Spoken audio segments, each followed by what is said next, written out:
And welcome to Local Edition on Time Warner Cable. I'm Steve Swatt with the Sacramento Report.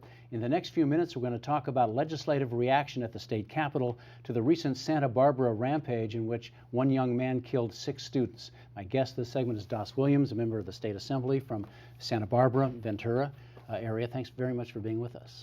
Thank you for having me, Steve. So as soon as this terrible tragedy hit, I know you gutted a bill that was already existing and retooled it, and so now you're moving forward with an effort to, I guess, get a restraining order against individuals who may be perceived to be have mental health issues. Yeah, Steve, this tragedy hit our community hard. I grew up in Isla Vista, a block from the scene of some of these crimes, and like most folks, I was shocked and a little just in abject dismay afterwards. And I didn't immediately assume that legislation was part of the answer for a tragedy like this that reveals a darkness that's very deep in the human heart. But upon looking at the details of the case, I realized that there had been several junctures where the parents tried to intervene, and if they had had certain rights, would have maybe been able to prevent the disaster.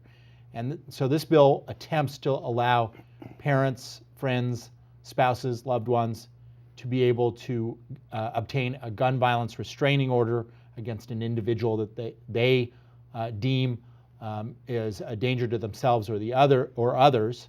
Of course, it requires a judge to agree that this person is a potential threat to themselves or others. And a hearing. That's right.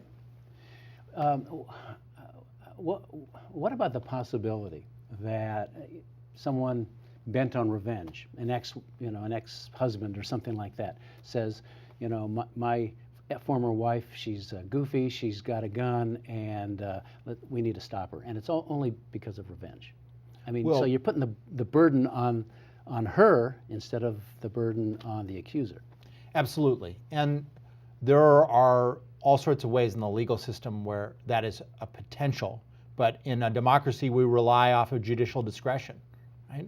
And judicial discretion works really well because we vet who are our judges to have that ability to parse out legitimate cases from illegitimate ones. Mm-hmm. And I think that what will be required is what is required in everything of the judicial system is those judges to continue to make tough calls and to look at the preponderance of evidence in the cases. So you're basically giving similar authority to close friends or relatives of an individual that therapists might have. I think it's similar, and of course it's a flaw in current law. I believe it's a flaw in current law that really only therapists have the ability to identify people that may be mentally unstable enough to be a danger to themselves or others. And if there is no restraining order, once that expires, then everything goes back to normal and the individual can have a gun? Absolutely.